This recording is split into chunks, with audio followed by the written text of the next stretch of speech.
Hello friends, welcome back to Science Patashale. This is Girish Babu. Today we will discuss part 2. ದ್ರವ್ಯ ಏನು discuss ಮಾಡಿದ್ವಲ್ಲ part 1 ನಲ್ಲಿ ಅದರ ಒಂದು part 2 ನ discuss ಮಾಡ್ತಾ ಹೋಗೋಣ. ಸೊ ಪಾರ್ಟ್ 1, ಪಾರ್ಟ್ 2 ಮತ್ತೆ ಪಾರ್ಟ್ 3 ಅಲ್ಲಿ ಏನಾಗಿರುತ್ತೆ, ಕ್ವಶನ್ ಪೇಪರ್ಸ್ ಇರುತ್ತೆ. ಕ್ಲಿಯರ್? ಸೊ ಇದೊಂದು ಸಾಮಾನ್ಯ ವಿಜ್ಞಾನ ಸರಣಿ ಆಗಿರುತ್ತೆ, ಸೈನ್ಸ್ ನ ಒಂದು ಸೀರೀಸ್ ಆಗಿರುತ್ತೆ. ಇದರಲ್ಲಿ ಕೆಮಿಸ್ಟ್ರಿನ ನಾವು ಡಿಸ್ಕಸ್ ಮಾಡ್ತಿದ್ದೀವಿ. ಸೊ ಫಸ್ಟ್ ಚಾಪ್ಟರ್ ಏನು ದ್ರವ್ಯ ಆಗಿರುತ್ತೆ. ದ್ರವ್ಯದಲ್ಲಿ ಪಾರ್ಟ್ 1 ಮುಗಿಸಿದ್ವಿ. ಇನ್ ಕೇಸ್ ಯಾರಾದ್ರೂ ನೋಡಿಲ್ಲ ಅಂದ್ರೆ you can visit this science ಪಾಠಶಾಲೆ. You can watch at any time. Clear? Yes. So this chapters are very important for that PDO exams. In PDO exams ಬರ್ತಿದೆ, ಮತ್ತೆ KS prelims ಬರ್ತಿದೆಯಲ್ಲ, so ಅದಕ್ಕೆಲ್ಲ ಒಂದು 1 or 2 question we can expect from this chemistry. Clear? S.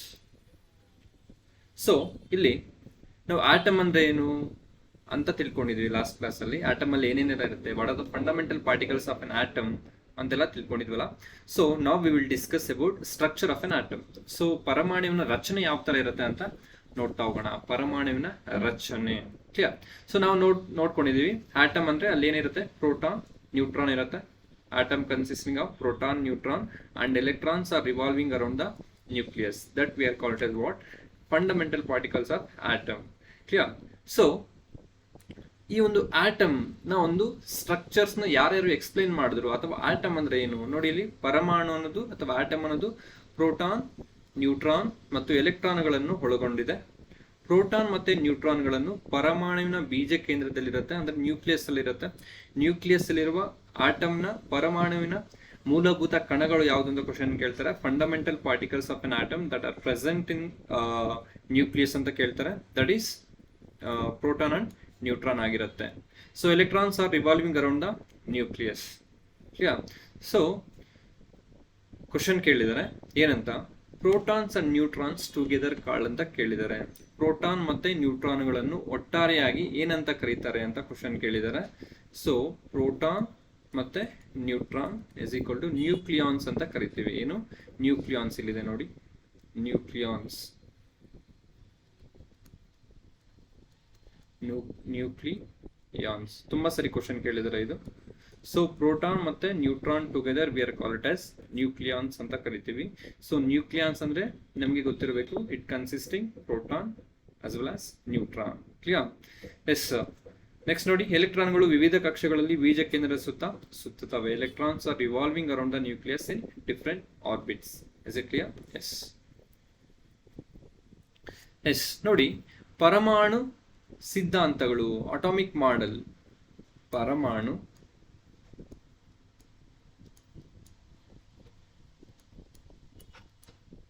ಸಿದ್ಧಾಂತಗಳು ಅಂತ ಕರಿತೀವಿ, atomic models ಅಂತ ಕರಿತೀವಿ. So first atomic model explain ಮಾಡಿದ್ ಯಾರಪ್ಪ ಅಂದ್ರೆ ದಟ್ ಈಸ್ ಜಾನ್ ಡಾಲ್ಟನ್ ಅನ್ನೋ ಒಬ್ಬ ಸೈಂಟಿಸ್ಟ್. ಜಾನ್ ಡಾಲ್ಟನ್ 1803 ಅಲ್ಲಿ ಒಂದು ಅಟಾಮಿಕ್ ಸ್ಟ್ರಕ್ಚರ್ ನ ಎಕ್ಸ್ಪ್ಲೈನ್ ಮಾಡ್ತಾನೆ. ಕ್ಲಿಯರ್? ಸೊ ಅವನಾಗಿದ ತಕ್ಷಣ ಯಾರು ಬರ್ತಾರೆ, ಅದು ಯಾವ ರೀತಿ ಎಕ್ಸ್ಪ್ಲೈನ್ ಮಾಡ್ದ, ಏನ್ ಮಾಡ್ದ ಅಂತ ನೋಡುವ ಮುಂದೆ. ಸೊ ಅದಕ್ಕೆ ಇವನು John Dalton first atomic model ನ ಎಕ್ಸ್ಪ್ಲೈನ್ ಮಾಡ್ತಾನ. ಸೊ ಅದಕ್ಕೆ we are called as father of atomic theory ಅಂತ ಕರಿತೀವಿ.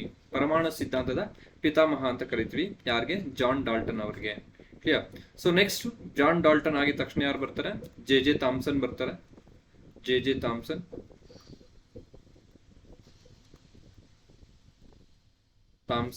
ಎಷ್ಟರಲ್ಲಿ? 1904 ಅಲ್ಲಿ, 1904ರಲ್ಲಿ. ಆಫ್ಟರ್ ದಿಸ್ ಇದ್ರಲ್ಲೂ ಒಂದು ಡ್ರಾಬ್ಯಾಕ್ಸ್ ಇರುತ್ತೆ, ಇದರಲ್ಲೂ ಡ್ರಾಬ್ಯಾಕ್ಸ್ ಇರುತ್ತೆ. ನೆಕ್ಸ್ಟ್ ಯಾರು ಬರ್ತಾನೆ, ಅರ್ನೆಸ್ಟ್ ರದರ್ಫೋರ್ಡ್ ಅಂತ ಬರ್ತಾನೆ. ರದರ್ಫೋರ್ಡ್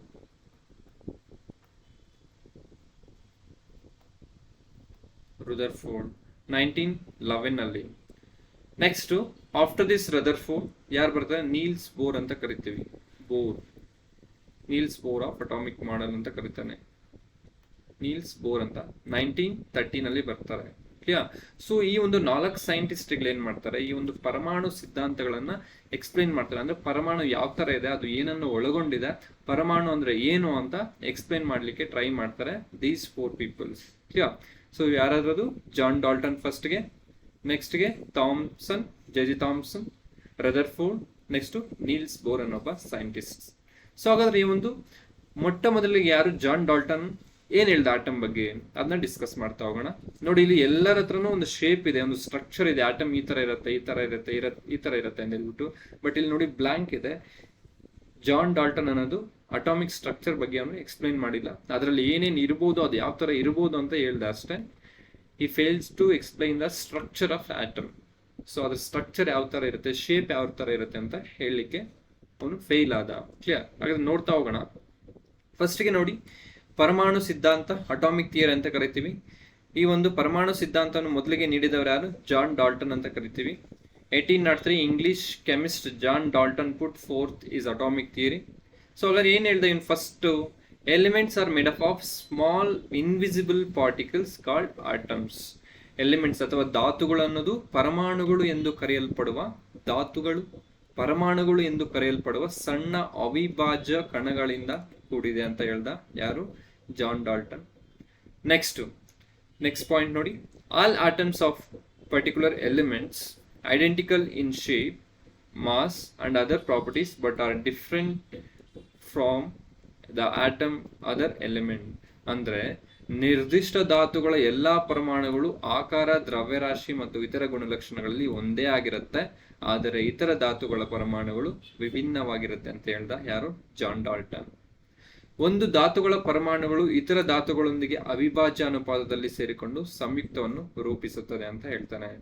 atoms of an element combined in the integral ratio with those of other elements to form compound ಅಂತ ಹೇಳ್ತಾ ಯಾರು? ಡಾಲ್ಟನ್. ತಿಳ್ಕೊಂಡಿರ್ಬೇಕು. ನೆಕ್ಸ್ಟ್ ನೋಡಿ, ಮೋಸ್ಟ್ ಇಂಪಾರ್ಟೆಂಟ್ ಏನು ಅಂದ್ರೆ, ಇದನ್ನ ಹೇಳ್ದ, atom can neither be created nor be destroyed ಅಂತ ಹೇಳ್ದ ಇವನು.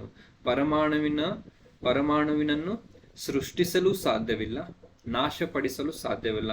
Like law of conservation of energy ಅಂತ ಹೇಳ್ತೀವಲ್ಲ, energy neither be created nor be destroyed. ಅದೇ ತರ ಈ ಒಂದು ಕನ್ಸರ್ವೇಷನ್ ಆಫ್ ಒಂದು ಮಾಸ್ ನ ಹೇಳ್ದ ಇವನು ಯಾರು? ಜಾನ್ ಡಾಲ್ಟನ್ ಅಂತ ಕರಿತೀವಿ. ಕನ್ಸರ್ವೇಷನ್ ಆಫ್ ಮಾಸ್ ಏನಾದ್ರಲ್ಲಿ ಹೇಳ್ದ? ಕನ್ಸರ್ವೇಷನ್ ಆಫ್ ಮಾಸ್ ಅಲ್ಲಿ atom either be created nor be destroyed ಅಂತ ಹೇಳ್ದ. Clear? That is given by whom? John Dalton.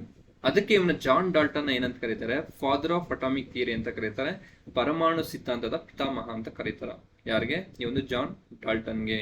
ನೋಡಿ, ಪರಮಾಣುವನ್ನು ರಚಿಸಲು ಸಾಧ್ಯವಿಲ್ಲ, ನಾಶಪಡಿಸಲು ಸಾಧ್ಯವಿಲ್ಲ ಅಂತ ಹೇಳ್ತಾನೆ ಯಾರು? John Dalton. ಕ್ಲಿಯರ್? ಸೊ ಹಾಗಾದ್ರೆ ಒಂದು ಡಿಸ್ಅಡ್ವಾಂಟೇಜ್ ಏನಪ್ಪಾ, ಈ ಒಂದು ಡ್ರಾಬ್ಯಾಕ್ ಏನಪ್ಪಾ ಈ ಒಂದು ಜಾನ್ ಡಾಲ್ಟನ್ ಅನ್ನೋ ಒಂದು ಆಟಮ್ ಅನ್ನೋದು ಇದೇ ತರ ಇರುತ್ತೆ, ಇದೇ ಒಂದು ಶೇಪ್ ಅಲ್ಲಿ ಇರುತ್ತೆ ಅಂತ ಹೇಳಲಿಕ್ಕೆ ಆಗಿಲ್ಲ ನಿಮ್ಗೆ. ಈ fails to explain structure and shape of the atom. Is it clear? So atom ಬಗ್ಗೆ, ಒಂದು ಆಟಮ್ ಥಿಯರಿ ಬಗ್ಗೆ ಎಕ್ಸ್ಪ್ಲೈನ್ ಮಾಡಿದ್ದು ಮೊದಲಿಗೆ ಯಾರು? ದಟ್ ಈಸ್ ಜಾನ್ ಡಾಲ್ಟನ್ ಆಗಿರ್ತಾನೆ. ಜಾನ್ ಡಾಲ್ಟನ್ ಏನ್ ಮಾಡ್ತಾನೆ? ಈ ಒಂದು ಅಟಾಮಿಕ್ ಥಿಯರಿನ ಫಸ್ಟ್ ಗೆ ಎಕ್ಸ್ಪ್ಲೈನ್ ಮಾಡ್ತಾರೆ. ದಟ್ಸ್ ವೈ ವಿ ಆರ್ ಏನಂತ ಕರಿತೀವಿ? ಜಾನ್ ಡಾಲ್ಟನ್ ನ ಫಾದರ್ ಆಫ್ ಅಟಾಮಿಕ್ ಥಿಯರಿ ಅಂತ ಕರಿತೀವಿ. ಪರಮಾಣು ಸಿದ್ಧಾಂತದ ಪಿತಾಮಹ ಅಂತ ಕರಿತೀವಿ. ನೆನ್ಪಿಟ್ಕೋಬೇಕು. ಕ್ಲಿಯರ್? ಎಸ್. ಕ್ವಶನ್ ಕೇಳಿದರೆ ಬೇಜನ್ ಸರಿ, ಪರಮಾಣು ಸಿದ್ಧಾಂತದ ಪಿತಾಮಹ ಅಂತ ಯಾರನ್ನ ಕರೀತಾರೆ ಅಂದ್ರೆ ದಟ್ ಈಸ್ ಜಾನ್ ಡಾಲ್ಟನ್ ಆಗಿರ್ತಾರೆ. ಎಸ್. ನೆಕ್ಸ್ಟ್ ನೋಡಿ, ಥಾಮ್ಸನ್ ಮಾಡೆಲ್. ಥಾಮ್ಸನ್ ಪರಮಾಣು ಸಿದ್ಧಾಂತ. ಥಾಮ್ಸನ್ ಪರಮಾಣು ಸಿದ್ಧಾಂತ. ಥಾಮ್ಸನ್ ಪರಮಾಣು ಸಿದ್ಧಾಂತ ಅಂತ ಕರಿತೀವಿ. ಸೊ ಥಾಮ್ಸನ್ ಯಾರಾದ್ಮೇಲೆ ಬರ್ತಾನೆ ಅಂದ್ರೆ ಜಾನ್ ಡಾಲ್ಟನ್ ಆದ ತಕ್ಷಣ ಈ ಒಂದು ಥಾಮ್ಸನ್ ಬರ್ತಾನೆ. ಅವನು ಏನ್ ಮಾಡ್ದ? ಈ ಒಂದು ಆಟಮ್ನ ಏನಕ್ಕೆ ಹೋಲಿಕೆ ಮಾಡ್ದ ಅಂದ್ರೆ ಪ್ಲಮ್ ಪಡ್ಡಿಂಗ್ ಮಾಡೆಲ್ ಅಂತ ಕರಿತೀವಿ ಇದನ್ನ. ಒಂದು ಫಾರ್ ಎಕ್ಸಾಂಪಲ್ ಹಂಗಂದ್ರೆ ಒಂದು ಕೇಕ್ ಇರುತ್ತೆ, ಕೇಕ್ ಮೇಲೆಲ್ಲ ಒಂದು ಚಾಕೋಸು, ಡ್ರೈ ಫ್ರೂಟ್ಸು ಎಲ್ಲ ಇರುತ್ತಲ್ಲ, ಆ ಒಂದು ಕೇಕ್ಗೆ ಹೋಲಿಕೆ ಮಾಡ್ತಾನೆ ಈ ಒಂದು ಆಟಮ್ನ. ಯಾರು? ಈ ಒಂದು ಥಾಮ್ಸನ್, ಜೆ ಥಾಮ್ಸನ್. ಎಸ್. ನೋಡಿ, ಇವನು ಜೆ ಥಾಮ್ಸನ್ ಏನ್ ಹೇಳ್ದ? ನೆಕ್ಸ್ಟ್ ಈ ಒಂದು ಕಲ್ಲಂಗಡಿಗೆ ಹೋಲಿಸ್ದ ಯಾವ್ದನ್ನ? ಆಟಮ್ಗೆ. ಈ ಒಂದು ರೆಡ್ ಕಲರ್ ಏನಿದೆ ಅದು ಪಾಸಿಟಿವ್ಲಿ ಚಾರ್ಜ್ ಪಾರ್ಟಿಕಲ್ ಅಂತ ಹೇಳ್ದ.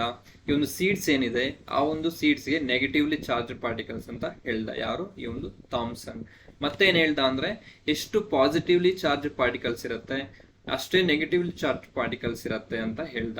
Number of positive charge is equal to the number of negative charge ಅಂತ ಹೇಳ್ದ. ಯಾರು? J Thomson. ಕ್ಲಿಯರ್? ಹಾಗಾದ್ರೆ ನೋಡ್ತಾ ಹೋಗೋಣ. ನೋಡಿ ಇಲ್ಲಿ, J Thomson model, atomic model. Thomson propose a theory according to which defined atoms to be similar that of the Christmas pudding. ಅಂದ್ರೆ ಒಂದು ಕ್ರಿಸ್ಮಸ್ ಟೈಮಲ್ಲಿ ಕೇಕ್ಸ್ ಎಲ್ಲ ತುಂಬಾ ಫೇಮಸ್ ಅಲ್ವಾ, ಸೊ ಆ ರೀತಿ ಒಂದು ಕ್ರಿಸ್ಮಸ್ ಕೇಕ್ ತರ ಒಂದು ಇರುತ್ತೆ ಒಂದು ಆಟಮ್ ಅಂತ ಹೇಳ್ದ. ನೆಕ್ಸ್ಟ್ ಏನ್ ಮಾಡ್ದ, ಒಂದು ವಾಟರ್ ಮಿಲನ್ ತರ ಇರುತ್ತೆ ಅಂತ ಕೂಡ ಇವನು ಹೇಳ್ದ. ಕ್ಲಿಯರ್? ಸೊ ನೋಡಿ, stated that atom consisting of positively charged sphere. Atom ಅನ್ನೋದು ಒಂದು ಪಾಸಿಟಿವ್ ಆಗಿ ಚಾರ್ಜ್ಡ್ ಸ್ಪಿಯರ್ ಆಗಿರುತ್ತೆ. Electrons are embedded into it. ಪರಮಾಣುಗಳು ಧನಾತ್ಮಕ ಆವೇಶದ ಗೋಳವನ್ನು ಒಳಗೊಂಡಿರುತ್ತವೆ. ಎಲೆಕ್ಟ್ರಾನ್ಗಳು ಅದರಲ್ಲಿ ಹುದುಗಿರುತ್ತವೆ ಅಥವಾ ಅಡಗಿರುತ್ತವೆ ಅಂತ ಹೇಳ್ತಾನೆ. ಯಾರು? J Thomson. ಋಣಾತ್ಮಕ ಅಂದ್ರೆ ನೆಗೆಟಿವ್ಲಿ ಚಾರ್ಜ್ ಪಾರ್ಟಿಕಲ್ಸ್, ಧನಾತ್ಮಕ ಅಂದ್ರೆ ಪಾಸಿಟಿವ್ಲಿ ಚಾರ್ಜ್ ಪಾರ್ಟಿಕಲ್ಸ್ ಪರಿಮಾಣದಲ್ಲಿ ಸಮವಾಗಿರುತ್ತದೆ. ಅಂದ್ರೆ ಅಗಳ ಮ್ಯಾಗ್ನಿಟ್ಯೂಡ್ ಈಕ್ವಲ್ ಇರುತ್ತೆ, equal in magnitude. Positively charge and negatively charge ಏನಾಗಿರುತ್ತೆ, they are charges are equal in magnitude ಅಂತ ಹೇಳ್ದ. ಯಾರು? J Thomson. ಸೊ ಒಂದು ಪಾಸಿಟಿವ್ ಎಷ್ಟಿರುತ್ತೋ ನೆಗೆಟಿವ್ ಅಷ್ಟಿದ್ರೆ ಏನಾಗುತ್ತೆ, ಅದೇನಾಗುತ್ತೆ, ನ್ಯೂಟ್ರಲ್ ಆಗ್ಬಿಡುತ್ತೆ. ಆಟಮ್ ಅನ್ನೋದು ಒಂದು ನ್ಯೂಟ್ರಲ್ ಆಗಿದೆ ಅಂತ ಹೇಳ್ದ. ಇದು ವಿದ್ಯುತ್ ತಟಸ್ಥವಾಗಿದೆ, ನ್ಯೂಟ್ರಲ್ ಇನ್ ನೇಚರ್ ಅಂತ ಕೂಡ ಹೇಳ್ದೆ. ಯಾರು? J Thomson. ಮುಂದೆ ನೋಡಿ, ಈ ಒಂದು ಜೆ ಥಾಮ್ಸನ್ ಒಂದು ಡ್ರಾಬ್ಯಾಕ್ಸ್ ಏನು, ಜೆ ಥಾಮ್ಸನ್ ಅಟಾಮಿಕ್ ಮಾದರಿಯ ಒಂದು ನ್ಯೂನ್ಯತೆಗಳೇನು ಅಂತ ನೋಡ್ತಾ ಹೋಗೋಣ. ಈ fails to explain how positive charge hold on the electron inside an atom. ಆ ಪಾಸಿಟಿವ್ ಚಾರ್ಜಸ್ ಯಾವ ತರ ಹೋಲ್ಡ್ ಮಾಡಿದೆ ಎಲೆಕ್ಟ್ರಾನ್ಗಳಂತ ಅಂತ ಹೇಳಲಿಕ್ಕೆ ಇವನಿಂದ ಸಾಧ್ಯವಾಗ್ಲಿಲ್ಲ, ವಿಫಲವಾದ. ನೋಡಿ ಇಲ್ಲಿ, ಪರಮಾಣುವಿನೊಳಗಡೆ ಎಲೆಕ್ಟ್ರಾನ್ ನಲ್ಲಿ ಧನಾತ್ಮಕ ಆವೇಶವು ಹೇಗೆ ಹಿಡಿದಿಟ್ಟುಕೊಳ್ಳುತ್ತದೆ ಎಂಬುದನ್ನು ವಿವರಿಸಲು ವಿಫಲವಾಗ್ತಾನೆ. ಯಾರು? ಈ ಒಂದು ಜೆ ಥಾಮ್ಸನ್. ನೆಕ್ಸ್ಟ್ ಪಾಯಿಂಟ್ ನೋಡಿ, fails to explain the reason for stability of an atom. ಈ ಒಂದು ಆಟಮ್ನ ಒಂದು ಸ್ಟೆಬಿಲಿಟಿ ಬಗ್ಗೆ ಎಕ್ಸ್ಪ್ಲೈನ್ ಮಾಡಲಿಕ್ಕೆ ಆಗಿಲ್ಲ ನಿಮ್ಗೆ, ಅದು ವಿಫಲತೆಗೆ ಕಾರಣವಾಯಿತು. ಪರಮಾಣುವಿನ ಸ್ಥಿರತೆಗೆ ಕಾರಣಗಳನ್ನು ವಿವರಿಸಲು ವಿಫಲವಾದನು. ಯಾರು? J Thomson. Is it clear?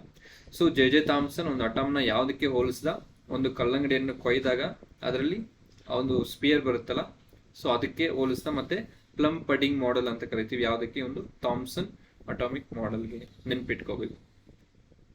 Next coming to the Rutherford ಪರಮಾಣು ಮಾದರಿ ಅಂತ ಹೇಳ್ಬಿಟ್ಟು, ರುದರ್ಫೋರ್ಡ್ ಆಲ್ಫಾ ಸ್ಕ್ಯಾಟರಿಂಗ್ ಎಕ್ಸ್ಪೆರಿಮೆಂಟ್ ಅಂತ ಹೇಳ್ಬಿಟ್ಟು, ಈ ಒಂದು ಆಲ್ಫಾ ಸ್ಕ್ಯಾಟರಿಂಗ್ ಎಕ್ಸ್ಪೆರಿಮೆಂಟ್ ಇಂದ ಏನ್ ಮಾಡಲ್ಲ, ಈ ಒಂದು ಆಟಮ್ ಯಾವ ತರ ಇರುತ್ತೆ, ಆಟಮ್ ಅಲ್ಲಿ ಏನೇನಿದೆ ಅಂತ ಎಕ್ಸ್ಪ್ಲೈನ್ ಮಾಡ್ಲಿಕ್ಕೆ ಹೋಗ್ತಾನೆ. ಯಾರು? ಈ ಒಂದು ರುದರ್ಫೋರ್ಡ್. ಕ್ಲಿಯರ್? ಸೊ ನೋಡಿ, ಇಲ್ಲಿ ಆಗದೆ ಇವನೊಂದು ಎಕ್ಸ್ಪೆರಿಮೆಂಟ್ ಮಾಡ್ತಾನೆ, ಆಲ್ಫಾ ರೇ ಸ್ಕ್ಯಾಟರಿಂಗ್ ಎಕ್ಸ್ಪೆರಿಮೆಂಟ್ ಅಂತ ನಮ್ಗೆ ಗೊತ್ತಿರಬೇಕು. Alpha scattering experiment was given by ಅಂತ ಕ್ವಶನ್ ಕೇಳಿದ್ರೆ ದಟ್ ಈಸ್ ರದರ್ಫೋರ್ಡ್ ಆಗಿರ್ತಾನೆ. ಕ್ಲಿಯರ್? ಎಸ್ ನೋಡಿ, ಇಲ್ಲಿ ಇವನೇನ್ ತಗೊಂಡ, ಫಸ್ಟ್ ರುದರ್ಫೋರ್ಡ್ ಚಿನ್ನದ ಹಾಳೆಯ ಮೇಲೆ ಆಲ್ಫಾ ಕಿರಣಗಳ ಸ್ಕ್ಯಾಟರಿಂಗ್ ಪ್ರಯೋಗವನ್ನು ಬಳಸಿದನು. ಇಲ್ಲಿ ನೋಡಿ, ಒಂದು ಗೋಲ್ಡ್ ಫಾಯಿಲ್ ಆಗಿರುತ್ತೆ, ಇದು ಒಂದು ಗೋಲ್ಡ್ ಫಾಯಿಲ್. ಇಲ್ಲಿ ಏನಾಗಿರುತ್ತೆ, ಒಂದು ಆಲ್ಫಾ ಪಾರ್ಟಿಕಲ್ಸ್ ತಗೊಂಡು ಅದರಿಂದ ಒಂದು ರೇಸು ಈ ಒಂದು ಗೋಲ್ಡ್ ಫಾಯಿಲ್ ಮೇಲೆ ಹೋಗೋ ತರ ಮಾಡ್ತಾನೆ. ಈ ಡಯಾಗ್ರಾಮ್ ಅಲ್ಲಿ ಗಮನಿಸ್ತಾ ಇರ್ಬೋದು ನೀವು. ಅವಾಗ ಏನಾಗುತ್ತೆ, ಈ observed that most of alpha particles passed through the gold foil without deflecting. ಕೆಲವೊಂದು ಹೆಚ್ಚಿನ ಸಂಖ್ಯೆಯಲ್ಲಿ ಒಂದು ಆಲ್ಫಾ ಕಿರಣಗಳು ಏನಾಗುತ್ತೆ, ಈ ಒಂದು ಗೋಲ್ಡ್ ಫಾಯಿಲ್ ಅಥವಾ ಚಿನ್ನದ ಹಾಳೆ ಮುಖಾಂತರ ಒಂದು ಪಾಸ್ ಆಗುತ್ತೆ ವಿತೌಟ್ ಎನಿ ಡಿಫ್ಲೆಕ್ಷನ್. ಬೇರೆ ಕಡೆ ಹಾದು ಹೋಗದಂಗೆ ಡಿಫ್ಲೆಕ್ಟ್ ಆಗದೇನೆ ಒಂದು ಪಾಸ್ ಆಗುತ್ತೆ ಕೆಲವೊಂದು ಆಲ್ಫಾ ಪಾರ್ಟಿಕಲ್ಸ್. ನೆಕ್ಸ್ಟ್ ನೋಡಿ, some alpha particles were deflected by small angles and some were deflected by nearly 180 angle. So ಕೆಲವು ಆಲ್ಫಾ ಕಣಗಳು ಸಣ್ಣ ಕೋನಗಳಲ್ಲಿ ವಿಚಲಿತಗೊಂಡವು, ಈ ತರ ವಿಚಲಿತಗೊಂಡವು. ನೆಕ್ಸ್ಟ್ ಕೆಲವು ಏನಾಯ್ತು, 180 ಡಿಗ್ರಿಯಲ್ಲಿ ವಿಚಲಿತಗೊಂಡವೆ, 180 ಡಿಗ್ರಿಯಲ್ಲಿ ವಿಚಲಿತಗೊಂಡವೆ ಅಂತ ಹೇಳ್ದ. ಯಾರು? ಈ ಒಂದು ರದರ್ಫೋರ್ಡ್. Clear? Alpha ray scattering experiment explain by ಹೂಮ್ ಅಂತ ಕೇಳ್ತಾರೆ, ದಟ್ ಈಸ್ ಗೊತ್ತಿರಬೇಕು, ರದರ್ಫೋರ್ಡ್ ಅಂತ ಗೊತ್ತಿರಬೇಕು. ಕ್ಲಿಯರ್? ನೆಕ್ಸ್ಟ್ ನೋಡಿ, ನೆಕ್ಸ್ಟ್ ಇವನೇನ್ ಹೇಳ್ದ, ಮತ್ತೆ ರದರ್ಫೋರ್ಡ್ ಏನೇನ್ ಹೇಳ್ದ ಅಂದ್ರೆ ನೋಡಿ, ಆನ್ ದ ಬೇಸಿಸ್ ಆಫ್ ಈ ಒಂದು ರೇಸ್ ಯಾವ ತರ ಒಂದು ಸ್ಕ್ಯಾಟರ್ ಆಗ್ತಿದೆ ಅಂತ ಎಲ್ಲ ಗಮನಿಸಿದ್ನಲ್ಲ ಇವನು ರದರ್ಫೋರ್ಡ್, ಆ ಒಂದು ಬೇಸಿಸ್ ಮೇಲೆ ಅವನು ಈ ಒಂದು ಡಿಸಿಷನ್ಗೆ ಬರ್ತಾನೆ. ಏನಂದ್ರೆ, ನ್ಯೂಕ್ಲಿಯಸ್ ಎಂಬ ಪರಮಾಣುವಿನಲ್ಲಿ ಧನಾತ್ಮಕ ಆವೇಶವಾದ ಗೋಳಾಕಾರ ಕೇಂದ್ರವಿದೆ ಅಂತ ಹೇಳ್ತಾನೆ. ಅಂದ್ರೆ on the basis of this experiment, alpha ray scattering experiment, Rutherford stated that there is a positively charged spherical center in an atom called nucleus ಅಂತ ಹೇಳ್ತಾನೆ. ಆಟಮ್ ಒಳಗಡೆ ಒಂದು ಪಾಸಿಟಿವ್ಲಿ ಚಾರ್ಜ್ಡ್ ಸ್ಪೆರಿಕಲ್ ಇದೆ, ಒಂದು ಸ್ಪಿಯರ್ ಇದೆ, ಒಂದು ಗೋಳಾಕಾರದ ರಚನೆ ಇದೆ. ಅದಕ್ಕೆ ಏನಂತ ಕರೆದ ಇವನು? ನ್ಯೂಕ್ಲಿಯಸ್ ಅಂತ ಕರೆದ. Clear? and nearly all the mass of atom is packed in the nucleus. ಅದರ ಒಂದು ರಾಶಿಯಲ್ಲಿ ಒಂದು ಪ್ಯಾಕ್ ಆಗಿರುತ್ತೆ ಅಂದ್ರೆ ನ್ಯೂಕ್ಲಿಯಸ್ ಅಲ್ಲಿ ಪ್ಯಾಕ್ ಆಗಿರುತ್ತೆ ಅಂತ ನಮಗೆ ಗೊತ್ತಿದೆ. ಬಟ್ ಫಸ್ಟ್ ನ್ಯೂಕ್ಲಿಯಸ್ ನ ಯಾರು ಡಿಸ್ಕವರ್ ಮಾಡಿದ್ರು ಅಂದ್ರೆ ಗೋಲ್ಡ್ಸ್ಟೀನ್ ಆಗಿರುತ್ತಾನೆ. ಗೋಲ್ಡ್ಸ್ಟೀನ್ ಬಟ್ ಅದಕ್ಕೆ ಒಂದು ಹೆಸರಿಟ್ಟಿದ್ದು ಯಾರಪ್ಪ ಅಂದ್ರೆ ದಟ್ ಈಸ್ ರದರ್ಫೋರ್ಡ್ ಆಗಿರ್ತಾನೆ. ಅದು ನ್ಯೂಕ್ಲಿಯಸ್ ಫಸ್ಟ್ ಏನೋ ನ್ಯೂಕ್ಲಿಯಸ್ ತರ ಇದೆ ಅಂತ ನಮ್ಗೆ ಹೇಳಿದ್ ಯಾರು ಅಂದ್ರೆ ದಟ್ ಈಸ್ ಗೋಲ್ಡ್ಸ್ಟೀನ್. ಬಟ್ ಅದಕ್ಕೆ ಒಂದು ಪರ್ಟಿಕ್ಯುಲರ್ ಆಗಿ ಒಂದು ನೇಮ್ ಕೊಟ್ಟಿದ್ದು ಯಾರು ಅಂದ್ರೆ ದಟ್ ಈಸ್ ರದರ್ಫೋರ್ಡ್ ಆಗಿರ್ತಾನೆ. Is it clear? Yes. Next, the theory says that the size of the nucleus is very small as compared to the size of the atom. ಅಂದ್ರೆ nucleus ಅಥವಾ ಬೀಜ ಕೇಂದ್ರ ಅಂತ ಕರಿತೀವಿ. ನ್ಯೂಕ್ಲಿಯಸ್ ನ ಒಂದು ಸೈಜ್ ಅನ್ನೋದು, ಗಾತ್ರ ಅನ್ನೋದು ತುಂಬಾ ಸಣ್ಣದಾಗಿರುತ್ತೆ ಕಂಪೇರ್ ಟು ದ ಆಟಮ್ ಅಂತ ಹೇಳ್ತಾನೆ ಯಾರು? ರದರ್ಫೋರ್ಡ್. ನಮ್ಗೆ ಕ್ವಶನ್ ಕೇಳ್ತಾರೆ ನಿಮ್ಗೆ, ಸೊ ನ್ಯೂಕ್ಲಿಯಸ್ ಡಿಸ್ಕವರ್ಡ್ ಬೈ ಹೂಮ್ ಅಂತ ಕ್ವಶನ್ ಕೇಳ್ತಾರೆ. ಇನ್ ಕೇಸ್ ಆಪ್ಷನ್ ಅಲ್ಲಿ ಗೋಲ್ಡ್ಸ್ಟೀನ್ ಕೊಟ್ಟಿದ್ರೆ ಗೋ with Goldstein. In case option ಅಲ್ಲಿ ಗೋಲ್ಡ್ಸ್ಟೀನ್ ಕೊಟ್ಟಿಲ್ಲ ಅಂದ್ರೆ ಗೋ ವಿತ್ ರದರ್ಫೋರ್ಡ್. ಮ್ಯಾಕ್ಸಿಮಮ್ ಇಲ್ಲಿ ತನಕ ಕೇಳಿರೋ ಒಂದು ಕ್ವಶನ್ ಪೇಪರ್ಸ್ ಅಲ್ಲಿ ನೋಡಿದ್ರೆ ಅಲ್ಲಿ ಗೋಲ್ಡ್ಸ್ಟೀನ್ ಹೆಸರು ಇಲ್ಲ. ಯಾವ ಹೆಸರಿದೆ ಅಂದ್ರೆ ದಟ್ ಈಸ್ ರದರ್ಫೋರ್ಡ್ ಹೆಸರಿದೆ. ರದರ್ಫೋರ್ಡ್ ನ ಹೆಸರಿದೆ, ತಿಳ್ಕೋಬೇಕು. ಸೊ ಈ stated that electrons revolving around the nucleus in a well defined path called orbit. So ಎಲೆಕ್ಟ್ರಾನ್ಗಳು ಏನ್ ಮಾಡುತ್ತೆ, ಒಂದು ರಿವಾಲ್ವ್ ಆಗ್ತಿದೆ, ಬೀಜ ಕೇಂದ್ರದ ಸುತ್ತ ರಿವಾಲ್ವ್ ಆಗ್ತಿದೆ. ಆ ಒಂದು ರಿವಾಲ್ವ್ ಆಗೋ ಒಂದು ದಾರಿಗೆ ಏನಂತ ಕರೆದ, ಏನು ಆರ್ಬಿಟ್ ಅಥವಾ ಕಕ್ಷೆ ಅಂತ ಕರೆದ. ಎಲೆಕ್ಟ್ರಾನ್ಗಳು ನ್ಯೂಕ್ಲಿಯಸ್ ಸುತ್ತ ಕಕ್ಷೆ ಎಂದು ಕರೆಯಲ್ಪಡುವ ಉತ್ತಮವಾದ ಮಾರ್ಗದಲ್ಲಿ ಸುತ್ತುತ್ತಿವೆ ಅಂತ ಹೇಳ್ತಾನೆ ಯಾರು? Rutherford. Is it clear? Yes. So Rutherford ಯಾವ ಒಂದು ಎಕ್ಸ್ಪೆರಿಮೆಂಟ್ ಮಾಡ್ದ ಅಂದ್ರೆ that is alpha ray scattering experiment. Next ಆ ಒಂದು ನ್ಯೂಕ್ಲಿಯಸ್ ನ ಒಂದು ಡಿಸ್ಕವರ್ ಮಾಡಿದ ಯಾರು ಅಂದ್ರೆ ದಟ್ ಈಸ್ ರದರ್ಫೋರ್ಡ್. ನಮ್ಗೆ ಇಲ್ಲಿ ತನಕ ಕ್ವಶನ್ ಕೇಳಿರೋದಲ್ಲೆಲ್ಲ ಆಪ್ಷನ್ ಎಲ್ಲ ಇರೋದು ರದರ್ಫೋರ್ಡ್ ಇದೆ. ಇನ್ ಕೇಸ್ ಇಲ್ಲ ಅಂದ್ರೆ go with Goldstein. Clear? Yes. Next ನೋಡಿ, ನೆಕ್ಸ್ಟ್ ಯಾರು ಬರ್ತಾರೆ ಅಂದ್ರೆ ಬೋರ್ ಬರ್ತಾನೆ. ಬೋರ್ ಅಟಾಮಿಕ್ ಮಾಡೆಲ್ ಅಂತ ಕರಿತೀವಿ. ಯಾರು? Bore atomic model. ಸೊ ಈ ಒಂದು ಬೋರ್ ಏನ್ ಮಾಡ್ತಾನೆ ಅಂದ್ರೆ, ಇಲ್ಲಿ ತನಕ ಆರ್ಬಿಟ್ಸ್ ಬಗ್ಗೆ ಯಾರು ಎಕ್ಸ್ಪ್ಲೇನ್ ಮಾಡಿಲ್ಲ, ಕಕ್ಷೆಗಳ ಬಗ್ಗೆ ಯಾರು ಎಕ್ಸ್ಪ್ಲನೇಷನ್ ಕೊಟ್ಟಿಲ್ಲ. ಬಟ್ ಬೋರ್ ಏನ್ ಮಾಡ್ತಾನೆ, ಒಂದು ಕಕ್ಷೆಗಳ ಬಗ್ಗೆ ಎಕ್ಸ್ಪ್ಲನೇಷನ್ ಕೊಡ್ತಾ ಹೋಗ್ತಾನೆ. ಇದು ನ್ಯೂಕ್ಲಿಯಸ್, ಇಲ್ಲಿ ಪಾಸಿಟಿವ್ಲಿ ಚಾರ್ಜ್ಡ್ ಪಾರ್ಟಿಕಲ್ ಇದೆ ಅಂತ ಹೇಳಿದ ಯಾರು? That is ರದರ್ಫೋರ್ಡ್. ನೆಕ್ಸ್ಟ್ ಒಂದು ಕಕ್ಷೆಗಳ ಬಗ್ಗೆ, ಕಕ್ಷೆಗಳಲ್ಲೂ ಎಲೆಕ್ಟ್ರಾನ್ಗಳು ಸುತ್ತುತ್ತವೆ ಅಂತ ಹೇಳ್ತಾನೆ ರದರ್ಫೋರ್ಡ್. ಬಟ್ ಆ ಒಂದು ಕಕ್ಷೆಗಳ ಬಗ್ಗೆ ಇನ್ ಡೀಟೇಲ್ ಎಕ್ಸ್ಪ್ಲೈನ್ ಮಾಡಿದ್ಯಾರಪ್ಪ ಅಂದ್ರೆ, ಇನ್ ಡೀಟೈಲ್ಡ್ ಆಗಿ ಎಕ್ಸ್ಪ್ಲೈನ್ ಮಾಡಿದ್ಯಾರ ಅಂದ್ರೆ ದಟ್ ಈಸ್ ಬೋರ್ ಆಗಿರ್ತಾನೆ. ಕ್ಲಿಯರ್? ಸೊ ನೋಡಿ, ಇಲ್ಲಿ ಇದು ಒಂದು ಫಸ್ಟ್ ಆರ್ಬಿಟ್ ಆಗಿರುತ್ತೆ, ಮೊದಲ ಕಕ್ಷೆ. ಮೊದಲ ಕಕ್ಷೆಗೆ ಕೆ ಶೆಲ್ ಅಂತ ಕರಿತೀವಿ. K shell n is equal to 1. So next L shell n is equal to 2. m shell n is equal to 3. n shell n is equal to 4 ಆಗಿರುತ್ತೆ. ಸೊ ಹಾಗಾದ್ರೆ ಏನು n ಅಂದ್ರೆ ನೋಡಿ, ಅದೊಂದು ಫಾರ್ಮುಲಾ ಇದೆ. ಒಂದು ಕಕ್ಷೆಯಲ್ಲಿ ಎಷ್ಟು ಎಲೆಕ್ಟ್ರಾನ್ಗಳನ್ನು ಇಡಬಹುದು ಅಂತ ಒಂದು ಫಾರ್ಮುಲಾ ಇದೆ. ದಟ್ ಈಸ್ 2n² ಅಂತ ಹೇಳ್ಬಿಟ್ಟು 2n². For example n is equal to 1 means this is first shell. First shell ಮೊದಲ ಕಕ್ಷೆ ಆಗಿರುತ್ತೆ. n is equal to 1 ಹಾಕಿದ್ರೆ ಏನಾಗುತ್ತೆ? 2 1² ಆಗುತ್ತೆ, ಅದು 2ನೇ ಆಗಿರುತ್ತೆ. ಸೊ ಫಸ್ಟ್ ಶೆಲ್ ಯಾವುದು? ಕೆ ಶೆಲ್ ಆಗಿರುತ್ತೆ. ಕೆ ಶೆಲ್ ಅಲ್ಲಿ ಎಷ್ಟು ಎಲೆಕ್ಟ್ರಾನ್ಗಳಿರುತ್ತೆ ಅಂದ್ರೆ 2 ಎಲೆಕ್ಟ್ರಾನ್ಗಳಿರುತ್ತೆ. ಇಲ್ಲಿದೆ ನೋಡಿ 1, ಇಲ್ಲೊಂದು 2 ಆಗಿರುತ್ತೆ. Clear? So next n is equal to 2 hockey formula 2n². 2 into 2² is equal to 2 into 4 8 electrons. So ಎರಡನೇ ಕಕ್ಷೆಯಲ್ಲಿ ಅಂದ್ರೆ ಒಂದು ಎಲ್ ಶೆಲ್ ಅಲ್ಲಿ ಎಷ್ಟು ಎಲೆಕ್ಟ್ರಾನ್ ನಾವು ಅಕಾಮುಲೇಟ್ ಮಾಡಬಹುದು ಅಂದ್ರೆ ದಟ್ ಈಸ್ 8 ಎಲೆಕ್ಟ್ರಾನ್ಗಳು, 8 ಎಲೆಕ್ಟ್ರಾನ್ಗಳನ್ನ ನಾವು ಇಡಿಸಬಹುದು. ಯಾವುದರಲ್ಲಿ? ಒಂದು ಎರಡನೇ ಶೆಲ್ ಅಲ್ಲಿ. ಕ್ಲಿಯರ್? ಎಸ್. ಇದು ನಮಗೆ ಗೊತ್ತಿರಬೇಕು. ಒಂದು ಶೆಲ್ಸ್ ಎನರ್ಜಿ ಲೆವೆಲ್ಸ್ ಬಗ್ಗೆ, ಶೆಲ್ಸ್ ಬಗ್ಗೆ ಎಕ್ಸ್ಪ್ಲೈನ್ ಮಾಡಿದ್ ಯಾರಪ್ಪ ಅಂದ್ರೆ ದಟ್ ಈಸ್ ನೀಲ್ಸ್ ಬೋರ್ ಅನ್ನೊಬ್ಬ scientist. We should know this. Clear? Yes. So ನಿಮ್ಗೆ ಕ್ವಶನ್ ಕೇಳ್ತಾರೆ, ಅತ್ಯಂತ ಇನ್ನರ್ಮೋಸ್ಟ್ ಆರ್ಬಿಟ್ ಅಥವಾ innermost shell of an atom ಅಂತ ಕ್ವಶನ್ ಕೇಳ್ತಾರೆ. That is K shell. Innermost shell is K shell ಅಂತ. ಅತ್ಯಂತ ಒಳಗಡೆ ಇರುವ ಒಂದು ಕಕ್ಷೆ ಯಾವುದು, ಪರಮಾಣುವಿನ ಅತ್ಯಂತ ಒಳ ಕಕ್ಷೆಗೆ ಏನಂತ ಕರೀತಾರೆ ಅಂತ ಕ್ವಶನ್ ಕೇಳ್ತಾರೆ. ದಟ್ ಈಸ್ ಕೆ ಶೆಲ್ ಅಂತ ನಮಗೆ ಗೊತ್ತಿರಬೇಕು. ಕೆ ಕಕ್ಷೆ ಆಗಿರುತ್ತೆ. ಕ್ಲಿಯರ್? ಎಸ್ ಎಸ್ ನೆಕ್ಸ್ಟ್ ನೋಡಿ, ಪರಮಾಣು ಮಾದರಿ. ಇಲ್ಲಿ ತನಕ ನಾವೇನ್ ನೋಡಿದ್ವಿ ಅದನ್ನೇ ನೋಡ್ತಾ ಹೋಗೋಣ. ಇಲ್ಲಿ ಪರಮಾಣು ಬೀಜ ಕೇಂದ್ರದ ಸುತ್ತ ಎಲೆಕ್ಟ್ರಾನ್ಗಳು ನಿರ್ದಿಷ್ಟ ವೃತ್ತಾಕಾರದ ಪಥಗಳಲ್ಲಿ ಸುತ್ತುತ್ತವೆ, ಅವುಗಳಿಗೆ ಕಕ್ಷೆಗಳು ಅಂತ ಹೇಳ್ತಾನೆ. ನೆಕ್ಸ್ಟ್, ಬೀಜ ಕೇಂದ್ರದ ಅತ್ಯಂತ ಸಮೀಪದಲ್ಲಿರುವ ಒಂದು ಕಕ್ಷೆ ಯಾವುದು, that is K shell. Next, ನಂತರದ ಕಕ್ಷೆಗಳನ್ನು ಎಲ್ ಎಂ ಎನ್ ಅಂತ ಕರೆದ. After that K shell, L shell, M shell, N shell ಈ ತರ ಕರೀತಾ ಹೋದ. ಪ್ರತಿಯೊಂದು ಕಕ್ಷೆಯಲ್ಲಿ ಎಲೆಕ್ಟ್ರಾನ್ಗಳು ಒಂದು ನಿರ್ದಿಷ್ಟ ಪರಿಮಾಣವನ್ನು ಶಕ್ತಿಯನ್ನು ಹೊಂದಿರುತ್ತೆ. ಅಂದ್ರೆ ಕೆ ಶೆಲ್ ಇದೆ ಅಂದ್ರೆ ಅದಕ್ಕೆ ಒಂದು ತನ್ನದೇ ಆದ ಒಂದು ಶಕ್ತಿಯನ್ನು ಹೊಂದಿರುತ್ತೆ. ಎಲ್ ಶೆಲ್ ತನ್ನದೇ ಆದ ಒಂದು ಶಕ್ತಿಯನ್ನು ಹೊಂದಿರುತ್ತೆ. ನೆಕ್ಸ್ಟ್, ಎಲೆಕ್ಟ್ರಾನ್ ತನ್ನ ಕಕ್ಷೆಯಲ್ಲಿ ಸುತ್ತುತ್ತಿರುವಾಗ ಎಲೆಕ್ಟ್ರಾನ್ನ ಸ್ಥಿತಿ ಸ್ಥಿರವಾಗಿರುತ್ತದೆ. ಆದ್ದರಿಂದ ಈ ಕಕ್ಷೆಗಳನ್ನು ಸ್ಥಿರ ಮಟ್ಟ ಕಕ್ಷೆಗಳು ಅಥವಾ ಚೈತನ್ಯ ಮಟ್ಟ ಅಂತ ಕರಿತೀವಿ.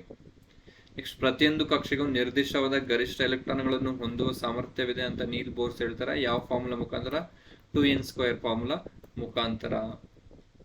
ಕ್ಲಿಯರ್? ಎಸ್ ನೋಡಿ, ಇಲ್ಲಿ electrons in each cell have been associated with their definite amount of energy. Electrons in higher shell have more energy than those near to the nucleus. ಅಂದ್ರೆ ನ್ಯೂಕ್ಲಿಯಸ್ಗೆ ಹತ್ರ ಇರೋದಕ್ಕಿಂತ ದೂರ ಇರುವ ಒಂದು ಕಕ್ಷೆಗಳಿಗೆ ಒಂದು ಎನರ್ಜಿ ಅನ್ನೋದು ಜಾಸ್ತಿ ಇರುತ್ತೆ ಅಂತ ಹೇಳ್ತಾನೆ. ಯಾರು? Niels Bohr. Clear? Yes yes ನೋಡಿ, ಈಗ ತಾನೇ ನಾವು ಡಿಸ್ಕಸ್ ಮಾಡಿದ್ವಿ formula. That is 2n². Number of electrons can accommodate in each cell or each orbit ಅಂದ್ರೆ that is 2n² ಫಾರ್ಮುಲಾ. ಇಲ್ಲಿ ನೋಡಿ n is equal to 3 ಹಾಕಿದ್ದಾರೆ.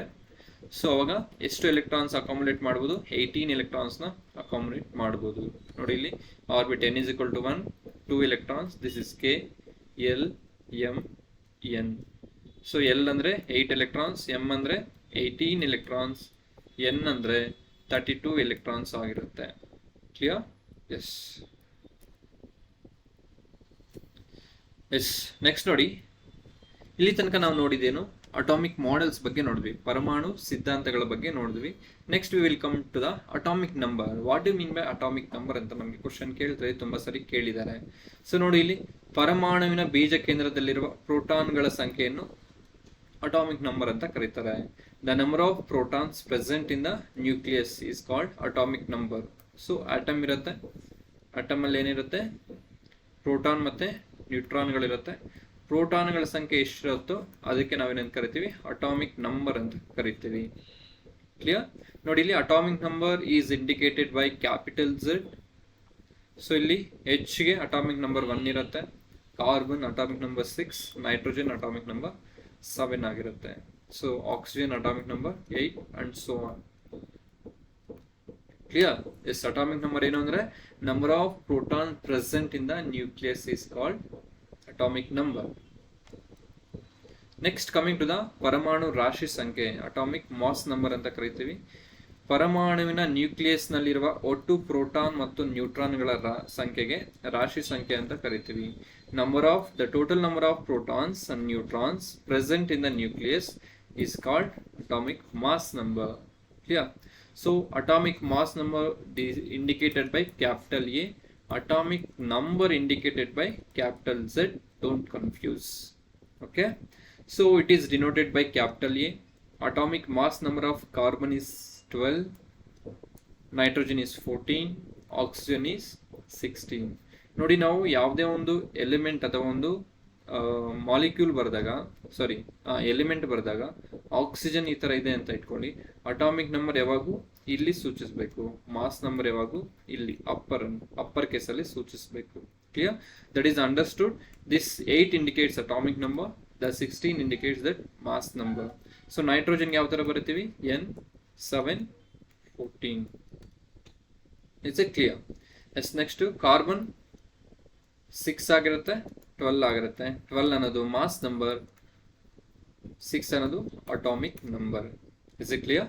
ಎಸ್. ಸಿ ನೋಡಿ, ಕಾರ್ಬನ್ ಅಟಾಮಿಕ್ ನಂಬರ್ ಎಷ್ಟಿದೆ? 12.0, ಅಪ್ರಾಕ್ಸಿಮೇಟ್ಲಿ 1 ಆಗಿರುತ್ತೆ. ಸೊ 6 ಅನ್ನೋದು atomic number ಆಗಿರುತ್ತೆ. Here, this is the chemical symbol of carbon. Atomic mass 12, atomic number 6. Helium ನೋಡಿ atomic number 2 ಆಗಿರುತ್ತೆ, mass number 4 ಆಗಿರುತ್ತೆ. ಕ್ಲಿಯರ್? ಎಸ್ ಎಸ್ ನೋಡಿ, ಇಲ್ಲಿ ಒಂದು 20 ಒಂದು ಎಲಿಮೆಂಟ್ಸ್ಗೆ ಒಂದು ಅಟಾಮಿಕ್ ನಂಬರ್, ಮಾಸ್ ನಂಬರ್ ಕೊಟ್ಟಿದ್ದೀನಿ. ಇದೆಲ್ಲ we have to remember. So KS prelims ಇದೆಲ್ಲ ಒಂದು ಎಕ್ಸಾಮ್ಸ್ ಬರೀತಿದೀವಿ ಅಂದರೆ we should know at least 20 elements, atomic number and mass number. Clear? Yes. Next coming to the isotopes, ಸಮಸ್ಥಾನಿಗಳು ಅಂತ ಕರಿತೀವಿ, ಐಸೋಟೋಪ್ಸ್ ಅಂತ ಕರಿತೀವಿ. Very very important. ಐಸೋಟೋಪ್ಸ್ ಅಂತ ತುಂಬಾ ಸರಿ ಕ್ವಶನ್ ಕೇಳಿದಾರೆ. ಏನು ಈ ಐಸೋಟೋಪ್ಸ್ ಅಂದ್ರೆ ಏನು? ಒಂದೇ ರೀತಿಯ ಪರಮಾಣು ಸಂಖ್ಯೆ ಹೊಂದಿದ್ದು ಬೇರೆ ಬೇರೆ ಪರಮಾಣು ರಾಶಿಗಳನ್ನು ಹೊಂದಿದ್ರೆ ಅದಕ್ಕೆ ಐಸೋಟೋಪ್ಸ್ ಅಂತ ಕರಿತೀವಿ. Element having same atomic number but different mass number ಅಂತ ಕರಿತೀವಿ. ಯಾವುದಕ್ಕೆ? ಒಂದು ಐಸೋಟೋಪ್ಸ್ಗೆ. Is it clear? Yes. Examples ಏನ್ ಕೊಡ್ಬೋದು ನೋಡಿ, ಇಲ್ಲಿ ಪ್ರೋಶಿಯಂ ಇದೆ, protium, protium. Next deuterium, deuterium. Next tritium, tritium or tritium ಆಗಿರುತ್ತೆ. ಸೊ ಹೈಡ್ರೋಜನ್ನ ಸಮಸ್ಥಾನಿಗಳು ಏನು ಅಂದ್ರೆ ಅಟಾಮಿಕ್ ನಂಬರ್ಸ್ ಒಂದೇ ಇದ್ದು ರಾಶಿ ಸಂಖ್ಯೆ ಬೇರೆ ಬೇರೆ ಆಗ್ತದೆ, ಅದನ್ನ ಸಮಸ್ಥಾನಿ ಅಥವಾ ಐಸೋಟೋಪ್ಸ್ ಅಂತ ಕರಿತೀವಿ. ಸೊ ಹೈಡ್ರೋಜನ್ನ ಐಸೋಟೋಪ್ಸ್ ಯಾವ್ಯಾವ ಅಂದ್ರೆ ಪ್ರೋಶಿಯಂ, ಡ್ಯೂಟೇರಿಯಂ ಅಂಡ್ ಟ್ರೀಶಿಯಂ ಅಂತ ಕರಿತೀವಿ. ಕ್ಲಿಯರ್? ಇಲ್ಲಿ ನೋಡಿ, atomic number, atomic number, atomic number same ಇದೆ, ಬಟ್ ಮಾಸ್ ನಂಬರ್ ಅನ್ನೋದು ಡಿಫ್ರೆಂಟ್ ಆಗ್ತಾ ಇದೆ. ಕ್ಲಿಯರ್? ಸೊ ಇಲ್ಲಿ ಹೈಡ್ರೋಜನ್ ಅಂತ ಕರಿತೀವಿ, ಅಟಾಮಿಕ್ ನಂಬರ್ ಒಂದಿದ್ದು ಮಾಸ್ ನಂಬರ್ ಒಂದೇ ಇದ್ರೆ ಹೈಡ್ರೋಜನ್ ಅಂತ ಕರಿತೀವಿ, ಆರ್ ಪ್ರೋಶಿಯಂ ಅಂತ ಕರಿತೀವಿ.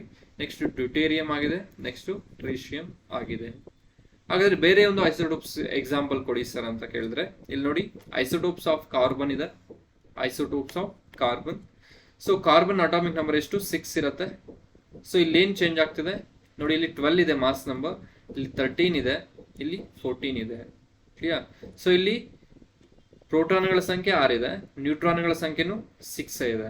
ಇಲ್ಲಿ ಹಾಗಾದ್ರೆ ನೋಡಿ, ಪ್ರೋಟಾನ್ ಸಂಖ್ಯೆ 6, ನ್ಯೂಟ್ರಾನ್ ಸಂಖ್ಯೆ 7 ಇದೆ. ಇಲ್ಲಿ ಪ್ರೋಟಾನ್ ಸಂಖ್ಯೆ 6 ಇದೆ, ನ್ಯೂಟ್ರಾನ್ ಸಂಖ್ಯೆ 8 ಇದೆ. ಎಸ್, ಐಸೋಟೋಪ್ಸ್ ಅರ್ಥ ಆಯ್ತಾ? Next move on to the isobars ಅಂತ ಕರಿತೀವಿ. ಐಸೋಬಾರ್ಸ್. ಸೊ ಏನಪ್ಪ ಈ ಐಸೋಬಾರ್ಸ್ ಅಂದ್ರೆ? ನಾವು ಐಸೋಟೋಪ್ಸ್ ಅಂದ್ರೆ ಈಗ ತಾನೇ ನಾವು ಜಸ್ಟ್ ತಿಳ್ಕೊಂಡಿದ್ವಿ, ಸೇಮ್ ಅಟಾಮಿಕ್ ನಂಬರ್ ಇರುತ್ತೆ, ಡಿಫ್ರೆಂಟ್ ಮಾಸ್ ನಂಬರ್ ಇರುತ್ತೆ. ಬಟ್ ಐಸೋಬಾರ್ಸ್ ಅಂದ್ರೆ ಏನು?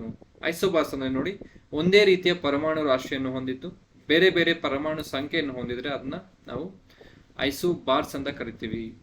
Atoms of different elements which having same mass number but different atomic number ಅಂತ ಕರಿತೀವಿ. ಸೊ ಇದು ಕನ್ನಡದಲ್ಲಿ ಏನಂತ ಕರಿತೀವಿ?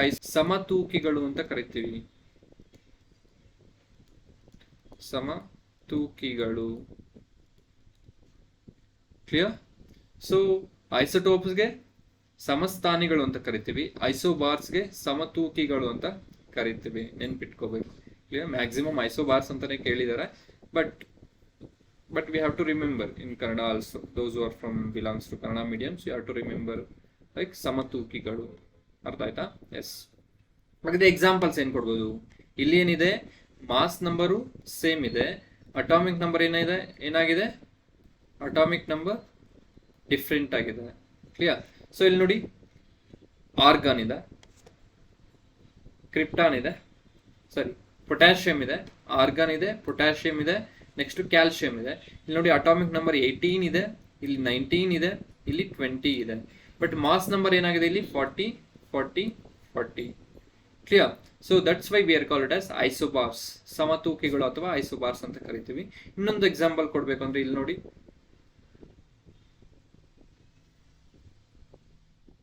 Sulphur, chlorine, argon. This is argon. ಇಲ್ಲಿ ನೋಡಿ 16 ಇದೆ, ಅಟಾಮಿಕ್ ನಂಬರ್ 16, 17, 18 ಇದೆ. ಬಟ್ ಅಟಾಮಿಕ್ ನಂಬರ್ ಬೇರೆ ಬೇರೆ ಇದೆ, ಬಟ್ ರಾಶಿ ಸಂಖ್ಯೆ 40 ಇದೆ, 40 ಇದೆ, 40 ಇದೆ, ಒಂದೇ ಆಗಿದೆ. ಕ್ಲಿಯರ್? ಎಸ್. ನೆಕ್ಸ್ಟ್ ನೋಡಿ, ಐಸೋಟೋನ್ಸ್ ಅಂತ ಕರಿತೀವಿ. ಐಸೋಟೋನ್ಸ್ ಅಂತ ಕರಿತೀವಿ. ಇಲ್ಲಿ isotones are the atoms that have same neutron number but different proton number. ನೋಡಿ, ನ್ಯೂಟ್ರಾನ್ ಸಂಖ್ಯೆ ಸೇಮ್ ಇದ್ದು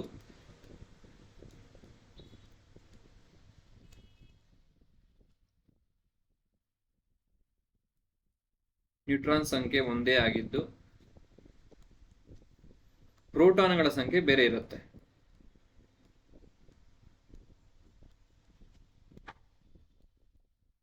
ಪ್ರೋಟಾನ್ಗಳ ಸಂಖ್ಯೆ ಬೇರೆ ಆಗಿರುತ್ತೆ. ಅದಕ್ಕೆ ನಾವೇನು ಕರಿತೀವಿ, ಐಸೋಟೋನ್ಸ್ ಅಂತ ಕರಿತೀವಿ. Don't confuse between isotopes, isobars, isotones. Isotopes ಅಂದ್ರೆ ಮುಂದೆ ನೋಡೋಣ, ಒಂದು ಚಾರ್ಟ್ ಹಾಕೊಂಡಿದ್ದೀನಿ, ಅದರಲ್ಲಿ ನೋಡ್ತಾ ಹೋಗೋಣ. ಇಲ್ಲಿ ನೋಡಿ, ಈ ಒಂದು ಎಕ್ಸಾಂಪಲ್ಸ್ ಕೊಡ್ಬೋದು. ಸಲ್ಫರು, ಫ್ಲೋರಿನ್ನು, ಆರ್ಗಾನು, ಪೊಟ್ಯಾಷಿಯಮ್ಮು ಅಂಡ್ ಕ್ಯಾಲ್ಸಿಯಂ, ಇವೆಲ್ಲ ಯಾವುದಕ್ಕೆ ಎಕ್ಸಾಂಪಲ್ ಕೊಡ್ಬೋದು ಅಂದ್ರೆ ಈ ಒಂದು ಐಸೋಟೋನ್ಸ್ಗೆ ಎಕ್ಸಾಂಪಲ್ಸ್ ಕೊಡ್ಬೋದು. ಕ್ಲಿಯರ್? ಎಸ್ ನೋಡಿ, ಈ ಒಂದು ಸ್ಲೈಡ್ ತುಂಬಾ ಇಂಪಾರ್ಟೆಂಟ್ ಆಗಿರುತ್ತೆ. ಇಲ್ಲಿ ನೋಡಿ, ಐಸೋಟೋನ್ ಇದೆ, ಸಮಸ್ಥಾನಿ, ಐಸೋಬಾರ್ ಸಮತೂಕಿ, ಐಸೋಟೋನ್ ಅಷ್ಟೇ. ಸೇಮ್ ಒಂದೇ ಯಾವ್ದಿದೆ ಐಸೋಟೋಪ್ಸ್ ಅಲ್ಲಿ, atomic number Z indicated by atomic number. You have to remember that. Okay. Next, different in atomic mass number ಅದು ಐಸೋಟೋಪ್ಸ್ ಆಯ್ತು. ಐಸೋಬಾರ್ಸ್ ಸೇಮ್ ಏನಿರುತ್ತೆ, ಅಟಾಮಿಕ್ ಮಾಸ್ ನಂಬರು ಸೇಮ್ ಇರುತ್ತೆ. ರಾಶಿ ಸಂಖ್ಯೆ ಒಂದೇ ಇದ್ದು ಪರಮಾಣು ಸಂಖ್ಯೆ ಬೇರೆ ಬೇರೆ ಇದ್ರೆ ಅದನ್ನ ಐಸೋಬಾರ್ಸ್ ಅಂತ ಕರೀತಾರೆ. ಐಸೋಟೋನ್ಸ್ಗೆ ಬಂದ್ರೆ ನ್ಯೂಟ್ರಾನ್ ಸಂಖ್ಯೆ ಸೇಮ್ ಇದೆ, ಪ್ರೋಟಾನ್ ಸಂಖ್ಯೆ ಡಿಫ್ರೆಂಟ್ ಆಗಿದೆ. Clear? That we are called as what? Isotones. Clear? ಈ ಒಂದು ಡಿಫ್ರೆನ್ಸ್ ನಮಗೆ ಗೊತ್ತಿದ್ರೆ ಒಂದಲ್ಲ ಒಂದ್ಸರಿ ಇದು KS ಅಲ್ಲಿ ಕೇಳಿದ್ರೆ, ನಾವು ಅಪ್ಕಮಿಂಗ್ PDO ಎಕ್ಸಾಮ್ಸ್ ಅಲ್ಲೂ ಕೇಳ್ತಿದ್ರೆ ಎಕ್ಸ್ಪೆಕ್ಟ್ ಮಾಡ್ಬೋದು. We can expect the question from this top. Clear? Yes ನೋಡಿ, this is all about matter ಅಥವಾ ದ್ರವ್ಯ ಅನ್ನೋ ಚಾಪ್ಟರ್, ಫಸ್ಟ್ ಚಾಪ್ಟರ್ ಆಗಿರುತ್ತೆ. ಇದು ಪಾರ್ಟ್ 2 ಆಗಿರುತ್ತೆ. ಇನ್ ಕೇಸ್ ಪಾರ್ಟ್ 1 ಯಾರು ನೋಡಿಲ್ಲ, go to the description. I will give the link there. You can watch and you can watch second video, and one more video will come, that is part 3, that is based on questions. ಈ ಒಂದು ದ್ರವ್ಯ part 1 part 2 ಅಲ್ಲಿ ನಾವೇನು ನೋಡಿದ್ವಿ ಅದರಲ್ಲಿ ಒಂದು questions ಯಾವ ರೀತಿ ಅರೈಸ್ ಆಗ್ಬೋದು ಅಂತ ಹೇಳ್ಬಿಟ್ಟು ನಾನು ಅಲ್ಲಿ ಡಿಸ್ಕಸ್ ಮಾಡ್ತಾ ಹೋಗ್ತೀನಿ. ದಟ್ ಈಸ್ ಪಾರ್ಟ್ 3 ಆಗಿರುತ್ತೆ. ಓಕೆನಾ? ಎಸ್ ನೋಡಿ, this is all about matter. ಇಲ್ಲಿ ತನಕ ಇನ್ನೂ ಯಾರು ಚಾನಲ್ನ ಸಬ್ಸ್ಕ್ರೈಬ್ ಮಾಡಿಲ್ಲ ಅಂದರೆ ಸಬ್ಸ್ಕ್ರೈಬ್ ಮಾಡ್ಕೊಳ್ಳಿ. ಸೊ ಅದೇ ಥರ click on to the bell icon, share your friends and your friends group circle ಏನಂತ ಅದಕ್ಕೆ ಶೇರ್ ಮಾಡಿ ಸಪೋರ್ಟ್ ಮಾಡಿ. Clear? Yes, thank you. Will see in the next class.